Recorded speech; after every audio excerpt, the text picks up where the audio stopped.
peak. The latest data show another rise in COVID.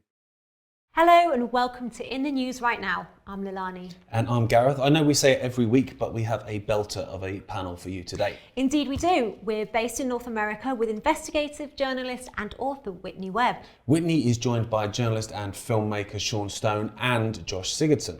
But before we meet our panel, let's take a look at the stories that we're going to be covering. PayPal have gone on the rampage, deleting multiple accounts, the most high profile of which was the grassroots child protection group Gays Against Groomers. UN General Assembly chaos as delegates walk out during Russian speeches. Florida Governor Ron DeSantis is being sued for sending migrants to Martha's Vineyard. And finally, is it something out of a horror film? California approves the use of human remains as fertilizer. Presumably serial killers will now have the best floral displays in the neighbourhood. Whitney, Sean and Josh, welcome to the show. We really appreciate you joining us. I'll start off with you, Josh, because obviously in 2017, you were very famously kind of deplatformed and deleted by the likes of PayPal. So I'm imagining you weren't particularly surprised to see the story this week. I wasn't surprised at all, mostly because this is part of the move towards the cashless society, the social credit systems, if you will. I've also been banned by GoFundMe and multiple other payment applications, and I've been financially shadow banned even in the banking system already. I've had issues with Bank of America and others. And I think that this is just one of those steps towards the technocracy that a lot of us have been warning about for so many years.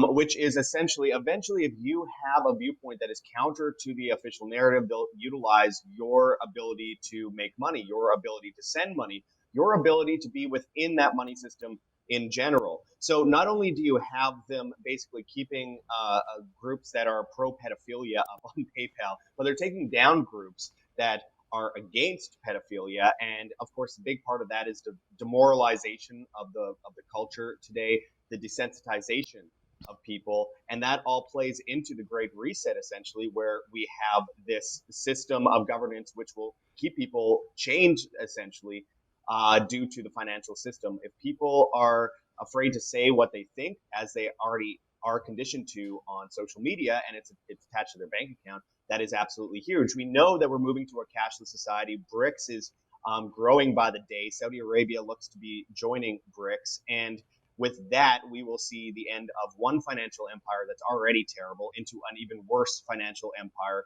that will be able to control people's every move, from social credit to carbon credits. I think this is just one of those big first steps, and I think we should all be very, very concerned where this is going, because it will affect absolutely 100% of us, and we need to take steps now to move away from that system as an individual so that we aren't caught in the aftermath. It doesn't matter how awake you are, if you can't access your money, this is going to be a major, major power shift over the next 5 years.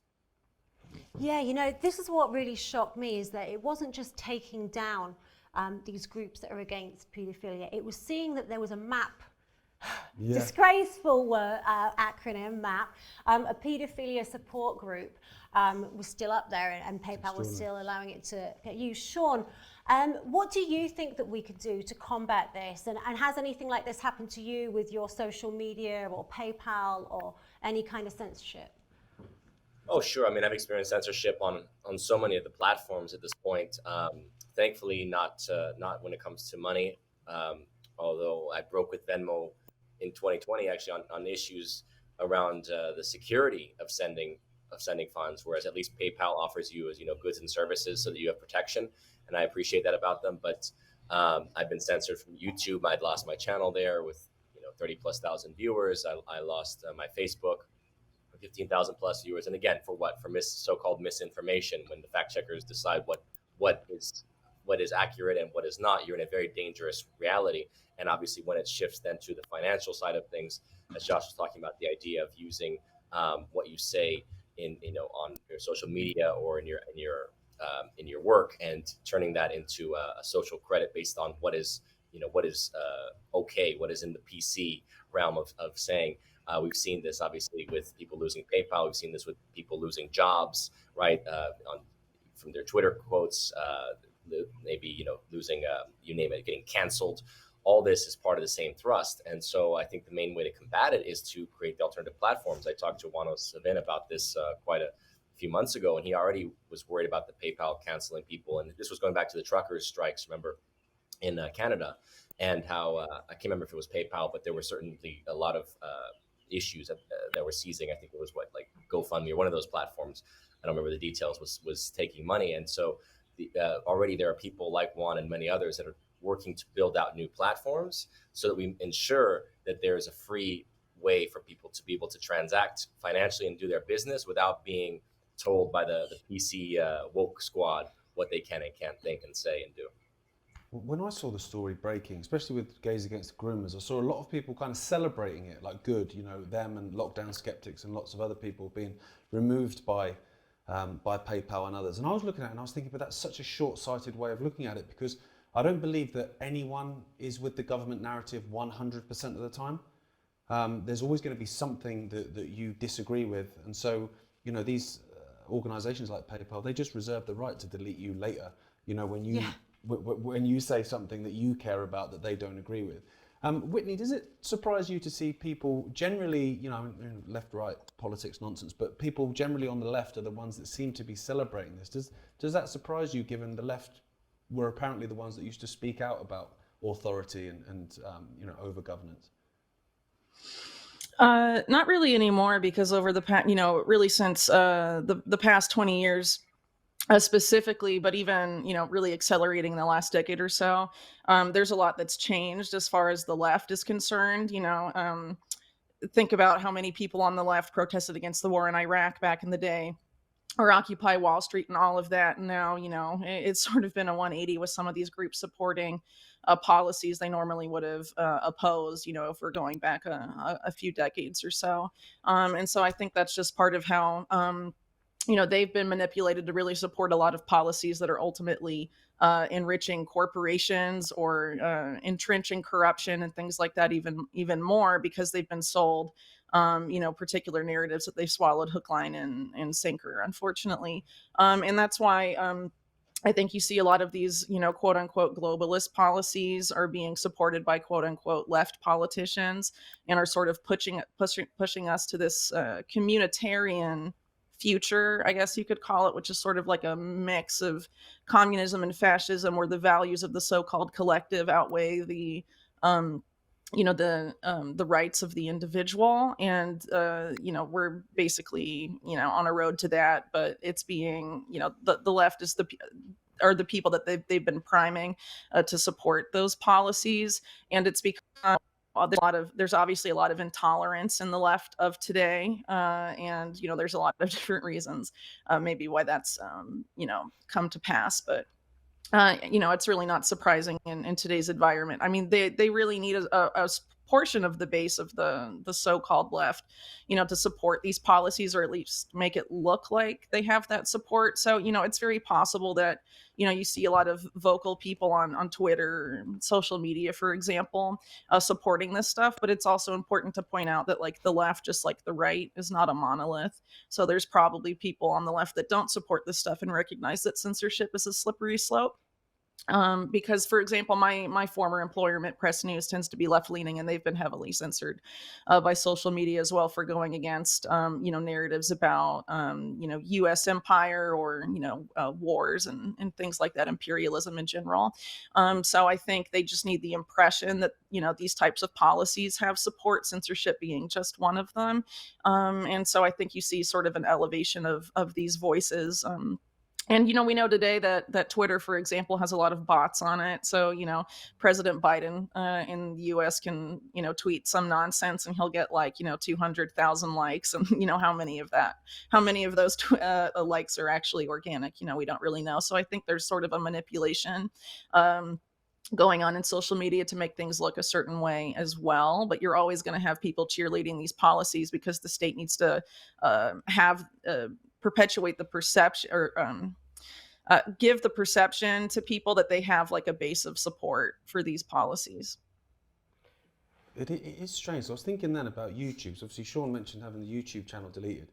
We had all our YouTubes and all that kind of stuff deleted a long time ago. But when I was speaking to a guy who was friends with people involved with YouTube, and he was saying in America, he was going to them and just saying, look, this is outrageous. You guys, you're decent enough people, I think they went to uni together or whatever, like, what are you doing? And they told him that a lot of the censorship, even of American conservatives, was actually coming from the UK. Wow, That really? it was YouTube, Google in the UK that was banning American conservatives, and actually the American operation, I'm not sure where that is, I guess Silicon Valley, I guess, actually had nothing to do with that. Would that surprise you, Sean, the fact that, it's almost like you've got agents in different countries that are kind of censoring across borders? Well, that's the nature of the Five Eyes, isn't it? And I mean, I'm sure Whitney can go into some of this as well. I mean, the nature of the Five Eyes surveillance was always an aspect of collaboration, right, across the ponds, right, between Canada, America, the UK, Australia, New Zealand, and then obviously Israel. We remember a lot. We learned a lot when it came to the Snowden leaks. Israel had a role also in terms of the overall telecoms, getting access to telecoms data, and this merger. As we look, I mean, it's emerged. It's hard to say even left-right anymore because it's a globalist phenomenon, and the agenda has been really since the dawn of the 20th century has been to merge the British Empire into a global empire, which they call New World Order, which is world governments. And so it's like you want larger and larger corporations that are transnational, and then you obviously want bigger and bigger government simultaneously, so that they work hand in hand, and the governments ultimately then are abiding by treaties, international organizations like NATO and so forth, so that they can then sort of bypass traditional constitutional governments like we have in America, right? The Constitution gets submerged by all these treaties that have been created. And so, yeah, it doesn't surprise me that these things are happening overseas, especially with the UK, because my work on the New World Order really leads to understanding how much of the political impetus, a lot of the ideology, personnel are still based out of the UK. You obviously have a huge financial power center there in the city of London, but the intelligence networks of the UK are still so important. I mean, we saw it through the Iraq War, the Yellow Cake, and the Niger. Remember the whole Niger deal with the Yellow Cake. A lot of these documents were fed from the British to the US. Likewise with the Steele dossier. It's a former MI6 guy, so-called former, right, who's spearheading this operation to basically get Trump. I mean, not an operation, but a dossier that they then use essentially in the US, right? So it's like facilitating information from abroad, feeding it into the US intelligence and government structures. So yeah, none of that surprises me if you were to tell me that a lot of this came out of the UK. But again, this is more, it's the globalized nature of surveillance, intelligence, governance. And this is exactly the problem. This is why people say, oh, it's left or it's right. It's like, no, it's what we call globalists, right? And they're on both sides. They're a Republican Party, they're a Democrat Party, and we're, to me, there's only two things that are at work. There's the greater centralization and globalization of power, or the decentralization, starting with just nationalism, but ultimately bringing us even to the community levels. And those are the two forces that seem to be at work right now.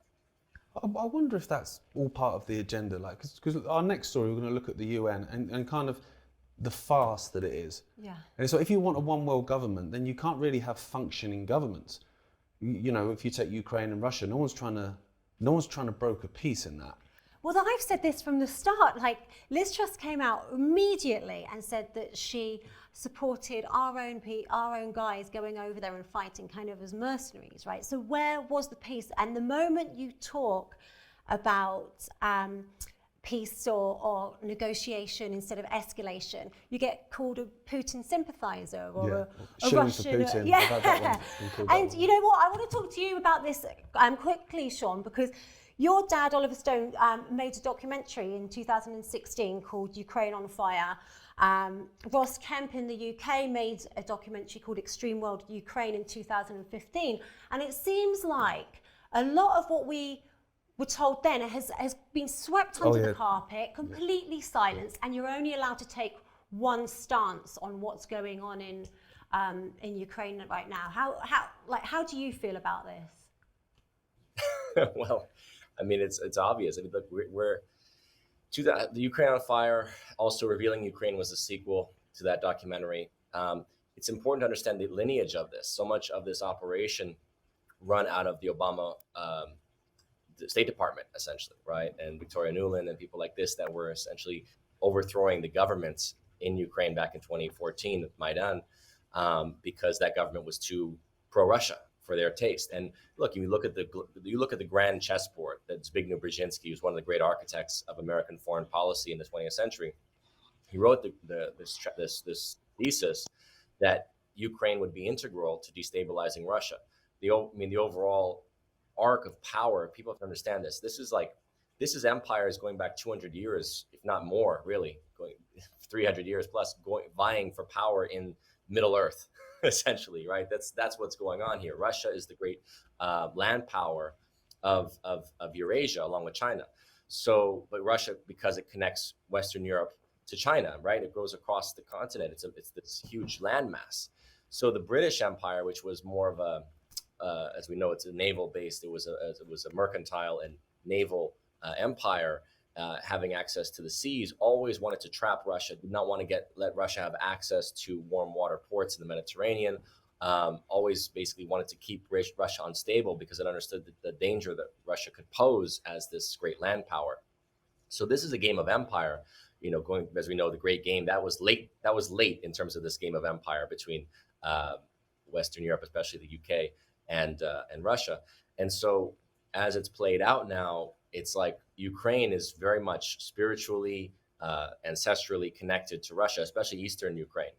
And that's what I think my dad's documentary, Ukraine on Fire, really showed you most clearly, was that there is a great split in Ukraine. And so when you look at the East, it's like it's more Russian speaking, more Russian ancestry, more spiritually connected to Russia. And maybe this referendum is a good thing towards moving us in that direction of saying Eastern Ukraine should be splintered from Western Ukraine, because because these peoples, if they so choose, would probably prefer to be with Russia. And the problem, of course, is that once this referendum completes, you're going to basically have Europe calling for all-out war, and obviously Putin is preparing for that as well and mobilizing. And the question of the danger, of course, becomes how close to the brink do you get with nuclear war? Those of us that remember history in the Cold War, and how close we come to nuclear war at different times. A lot of this young generation has no conception of this, and even a lot of the politicians don't seem to have any memory of it. So it's going to be very curious to see what happens in these coming weeks. Josh, what's the media like in terms of Ukraine, Russia, in your neck of the woods? Because here in the UK, it's there's no balance. It's just Ukraine. Absolutely, Ukraine are in the right. But I spoke to a whistleblower last week from China, and I asked him, and he said that the media in China is completely the opposite. It's all absolutely pro Russia. So you can see how they're splitting it. Is it the same there? Well, I mean, I'm in Mexico right now, and Mexico is very pro-Russia in general. And most of the sentiment for most people that you talk to, they will say, even the most mainstream, supporting people will say that they believe that what they're being told by American media is a lie. In the United States, it's basically all pro-Ukraine. It's almost impossible to find anything around that. While, Ukraine drops mines in the streets of civilian areas of Russian-speaking neighborhoods. And they're, in many cases, colorful, almost toy-looking mines so that children find them and blow up. They blame that on Russia because for some reason people will believe that Russia is going to blow up Russian-speaking people that are supportive of them in Ukraine. So, of course, there are a lot of lies being spread around that. But I also want to point out, I think that this is one of the biggest shifts for the world order, because the world order of the 1990s was based around proxy wars. And that was a big way that they, have been able to expand. And I think that we are moving into a kind of a new world order based around China, Russia, India, all these countries that actually historically have not been friendly with each other. China and India are not friends, but they are coming together to form BRICS, the new world reserve currency system based on a basket of currencies, kind of like the special drawing rights of the IMF. And if we go back, we have to remember that these countries have been propped up by the US, which appears to be purposely collapsing itself. Same with Britain. We see the symbolism of the Queen dying. We see the European Union collapsing. We see the United States demoralized. We have a president that's walking into walls, doesn't know what his name is. This is all very symbolic. And I truly believe that what they're doing is they're moving into a new era of world order, which will be based on consent, which is based on the Chinese model, which has been used as a guinea pig state for a long time. You could go back to Henry Kissinger meeting with Mao back in the 1970s and creating an alliance during a starvation event in China, which helped prop them up as essentially a monopoly for trade, and then move on to Zbigniew Brzezinski's Trilateral Commission, which also helped prop up China as a super state, where Zbigniew Brzezinski said himself, you want to see a global technocratic order. So now we're seeing that start to come out of China. And of course, Russia's biggest ally in all of this is China. So while Ukraine is a corrupted part of the Western coup in the region, we also have to remember that Russia is working directly with the Israeli government and Israel. And they will be thrown under the bus when this new world order comes in. And again, that will be based on the tyranny of convenience, which they will utilize a cashless society, social credit, carbon credits in order to establish, which we're already seeing worldwide. So I would urge people to be careful with this, because they're playing us against each other on this one. Of course, yeah, Russia seems more innocent versus Ukraine, but I also think that they're being utilized. In a historic example, for example, Ukraine literally means suburb of Russia, and they're utilizing this conflict that's gone on for centuries to cause an explosion essentially in Europe, to lead us into that order out of chaos kind of scenario, the Chinese world order. And it won't be the Chinese running the world. It'll just be the idea of technocracy that we've seen in China, and with a new basket of currencies based around China, India, Russia, Saudi Arabia, Turkey, etc. So I think that's the direction we're going in. And I think this is just the fodder, the kindling for the fire of the new world order, the Great Reset, Fourth Industrial Revolution. And it's not even about killing everyone. It's about destroying the soul from within. So it's interesting that they end this on a proxy war. This new world order from the 90s, they're ending on a proxy war to move into a new world order based on convenience.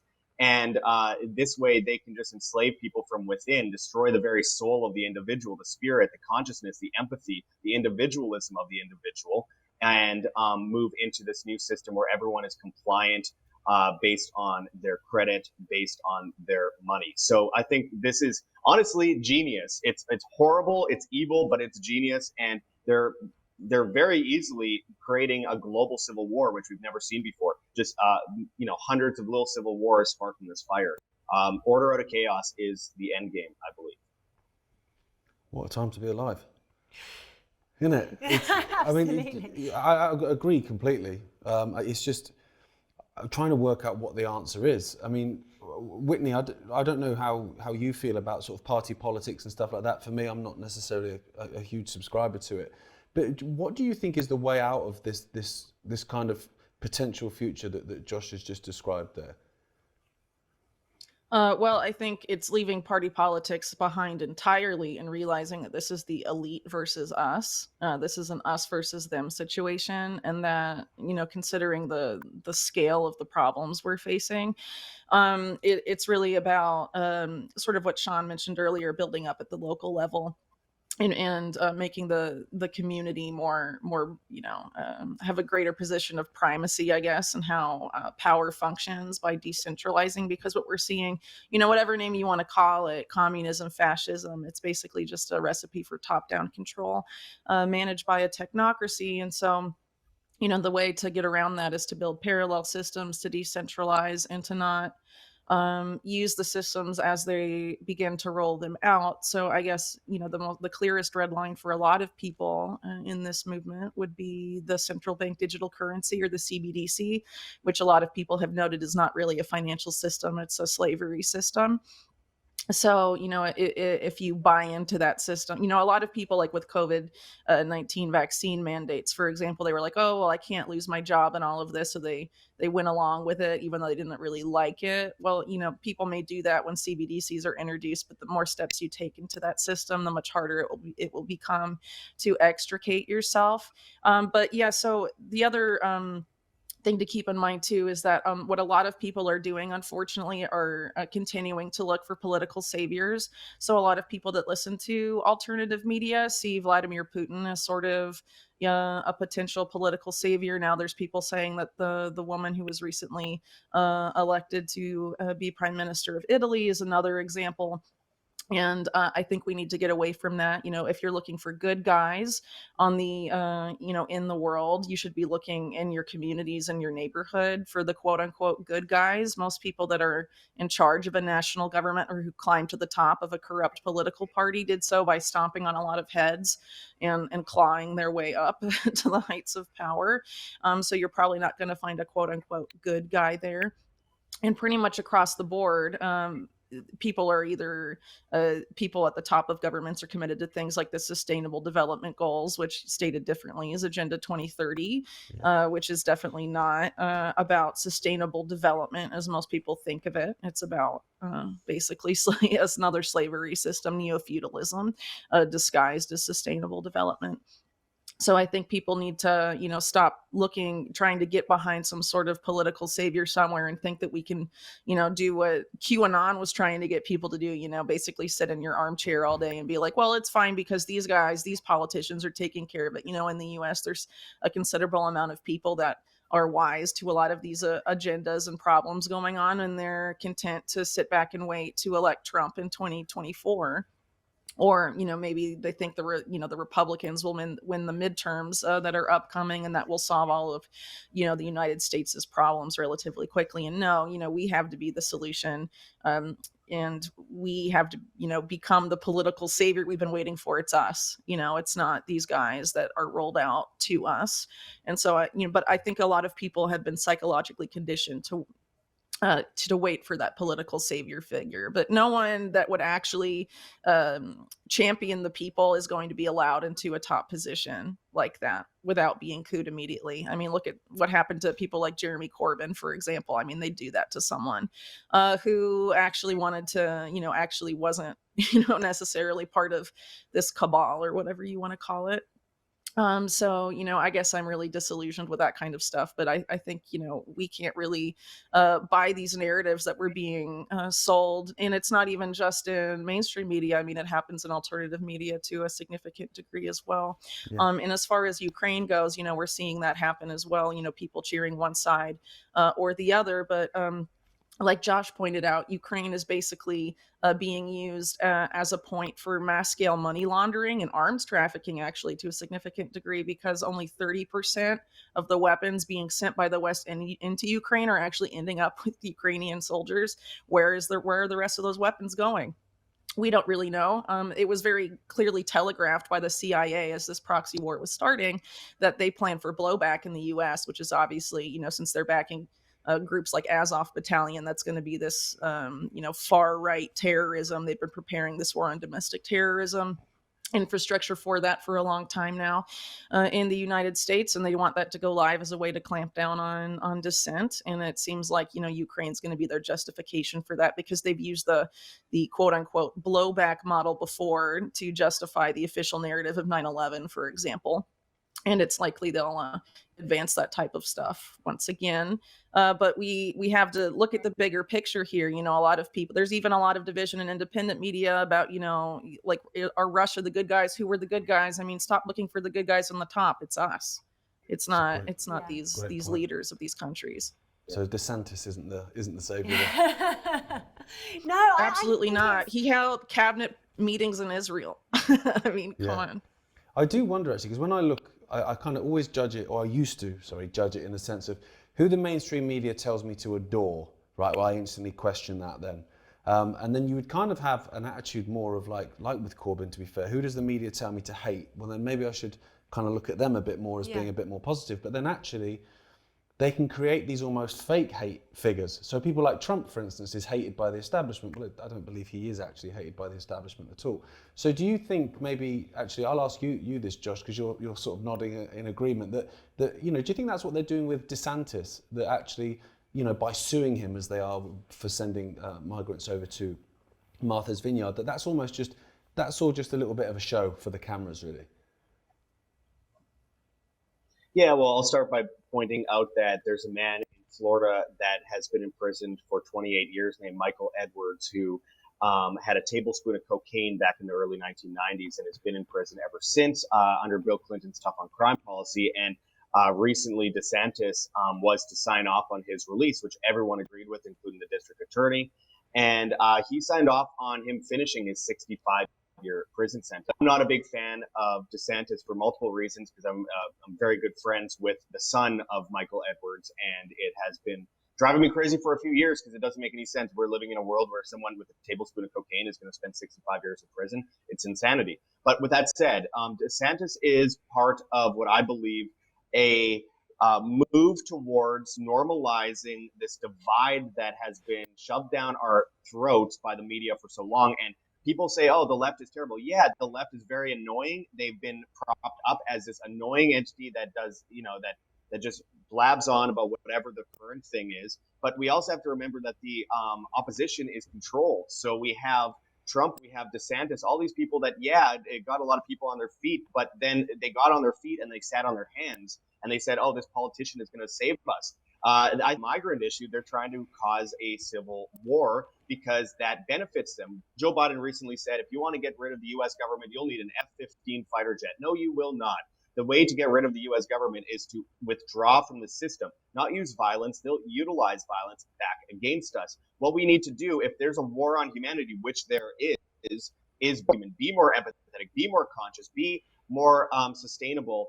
And that starts with you as an individual. But instead, what they do is they utilize these stories that will divide both sides, like the migrant issue, so that, look, the CIA running guns into cartels in Mexico. I live here in Mexico. Everyone knows it here. Everyone's well aware of it, just like they're aware in Syria that the U.S. and Turkey and other governments are running guns to the fake CIA ISIS. It's something that has been for a long time to create a problem reaction solution kind of thing, the Hegelian dialectic. So now here we are. You cause this in Mexico, you cause this in Venezuela, Guatemala, Belize, all these different places. And people will migrate because now there's human trafficking. Now there's violence in a place that was very based on individualism to begin with. People were able to sustain themselves. The supply chain was right there. That's the best place for the establishment to destroy. So then people flee those areas. They go to the U.S. and they're called invaders. And look, I also understand at the same time why people don't want migrants coming into their backyard from another country, but it's not on us to use government to fix the problems that the government created in the first place. This is humanity at the end of the day.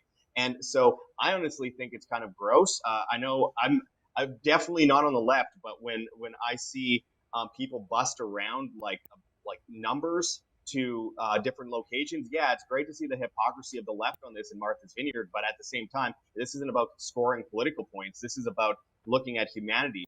And each individual, and it drives me crazy watching these people forced onto like point A to point B in these buses used as cattle essentially. And if we want a vision of what the future looks like for us, look at what they're doing with them. This is just the normalization of inhumane practices, the normalization of demoralization, and the move to make us basically Logan's Run 2.0. This is all just part of making humanity look like numbers, cattle, to be moved from point A to point B. And now people are going to react to this, and they will get angry, and they'll clash against each other, and they'll be distracted from the real enemies of mankind, which are the governments of the world. Government is organized crime. You cannot get the government to come in and save the day from a problem they created, because they'll create another. You don't have a right over your neighbor's property. You don't have a right over your neighbor's money. Just because you think you have a good idea doesn't mean you can go vote and get some guy in and enslave your neighbor with your ideology, no matter how great it sounds. At the end of the day, as long as we consider government an entity of good, then we will perpetually be going in the circle for the rest of eternity. And it's already been happening since ancient Greece, since the invention of democracy, which is essentially just two wolves and a sheep deciding what to have for dinner. Once we move out of this and move back into humanity as an individualism, that is how we win. That's how we made a great world around us, created conveniences, and all those conveniences are enslaving us. And we keep going back to the very thing that created the problem in the first place. So as long as we depend on the state, then we will perpetuate the state. And as long as we perpetuate the state, we will have evil versus good, and evil will win. And we need to get back to humanity, which is the basis of good.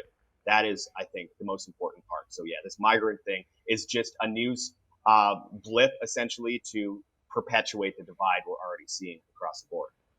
Gareth, how do you feel about the migrant thing? Because it's really hard for me when I see dinghies of fighting age men coming into the UK, I find it like you don't even really see the women and children on those dinghies. No, you don't. So it's really hard. It's kind of hard for me because then I associate that with what's going on in America. Like how do you feel? Yeah, I don't know if the two are the same, are they? But because I think with Britain, for instance, you know, all these dinghies of, like you said, they are generally fighting age men that are just being kind of brought across the channel.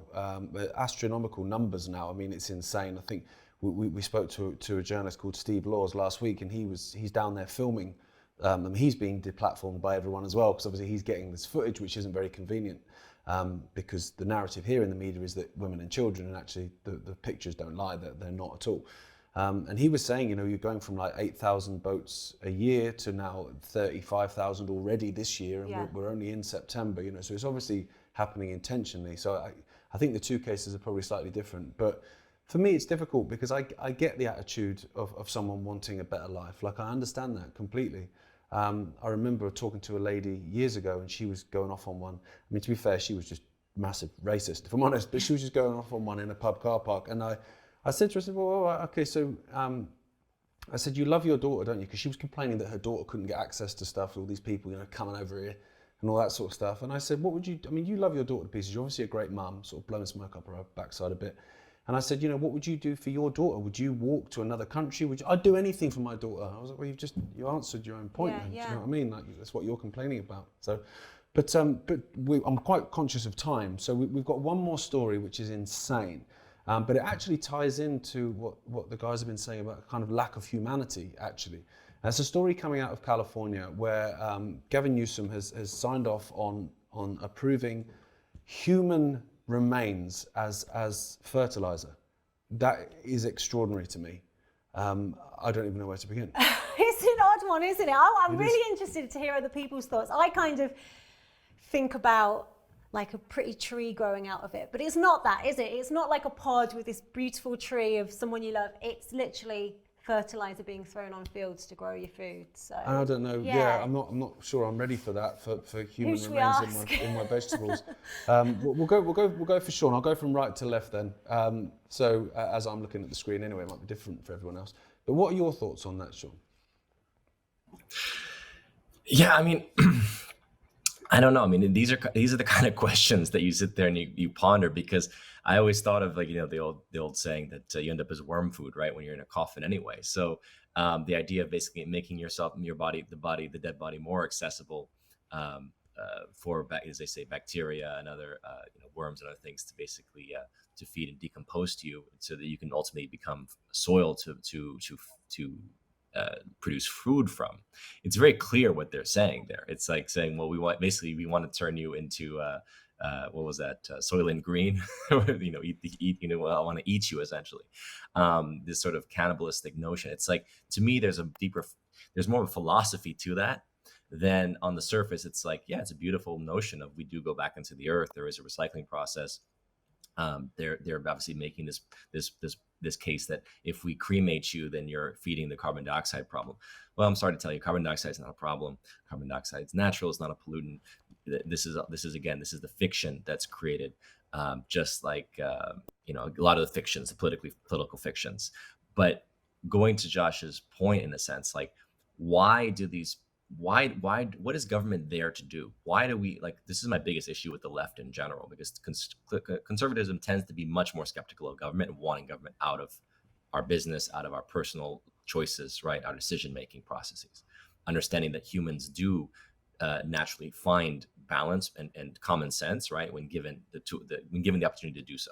But when government comes in there, they come with their strange philosophies, upside down philosophies, right? The idea that we have to teach to children LGBT culture, and we have to, give to children no sexual identity. We have to allow, illegal immigrants to come into the country, even, en masse. I mean, there are things that go against logic and nature, right? And this is my biggest issue with government in general. And so what Newsom is doing, I mean, to me, it is look at the philosophy of cannibalism. That's the philosophy of these people.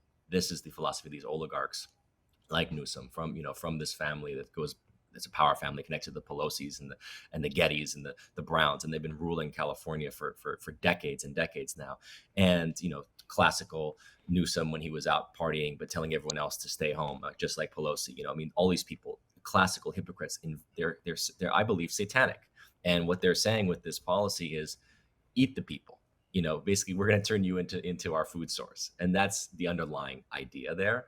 But obviously, on the surface, I mean, yeah, we all get fed back into the earth. I don't think that's a fundamental problem, but I think it's more the nature of how they are actually phrasing this and wording this in such a way, like, we want to turn you into the soil that we can grow food from, so you become our food source in a sense. What did you think, Josh, when you saw that story? Well, I think it's a normalization of looking at humans as not worthy, essentially. I mean, they're going from eats the bugs and drinks the sewage. Remember that photo of Bill Gates drinking poop water? One of my favorite photos. But I mean, they're going from eats the bugs, drink the sewage, to humans should be mixed in with cow manure to feed plants that then humans will eat. They look at us like cattle. That is the whole idea of this Great Reset, is to remove the human from the individual, build the Tower of Babel, if you will. So when I hear these stories, I think it's just part of that greater puzzle, essentially demoralize people. And of course, Sean mentioned carbon dioxide. I mean, they are looking at us as problems, as plagues to the earth. They never talk about pollution. They only talk about, what humans are doing to the earth. And as George Carlin famously said, we'll just become the earth plus plastic. They're not looking at human health when it comes to pollution. Government is the biggest polluter. They are looking at carbon dioxide as a problem. Well, we are carbon-based life forms, and they will turn us into mulch and throw us in the ground, get rid of any religious practice that people might have. There's a lot of examples of this in Soviet Russia as well, when they tried to eradicate Christianity and push atheism to the forefront of the conversation and basically make people look to government as God, and where people were just thrown in mass graves. And I think, again, this is just the normalization of that anti-human agenda, and we have to be very careful of this. I don't think it's like the worst story ever. I just think it plays into, a lot of this agenda, and we have to be careful because, if they look at us as just, soil, as just an animal basically that they could just throw in the ground and cover up in mud, or utilize as fertilizer for plants that then we eat those plants and eat the bugs that eat us. I think that is very, very concerning, and we should really be considering what the implications are going forward. But yeah, it's not a nice sounding story, that's for sure. It's not nice. No. So finally, Whitney, I'm wondering, so I'm listening to Sean and Josh there, and you hear that word normalization. Mm-hmm. I wonder if that's something to do with this, that actually this is just one step. So we can use you as fertilizer, and that we'll get that normalized. And then what else? Are we going to get to a point, do you think, Whitney, where actually eating humans actually isn't off the table? That's, relatively normal. Yeah, well, actually, there was a scientist in Sweden that got some mainstream media play for coming out and saying that cannibalism is a solution to climate change and stuff.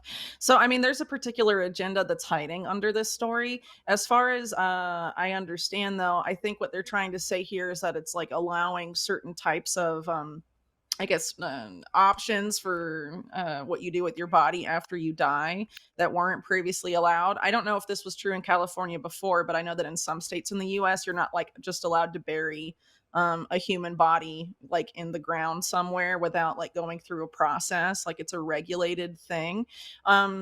And, honestly, if when you die, do whatever you want with your body, you know what I mean? So like if people want to go back into the earth faster and don't want to be in a box, like I personally am not going to be like opposed to that. That like makes sense. And again, like everyone's pointed out, this is about fear mongering over CO2 levels, which is, being used in terms of the broader picture to justify depopulation and another, a whole lot of stuff. In other places that have passed, sort of bills like this, they've prevented it from being used on food and in agriculture. But I think we're going to see a steady push towards normalizing that.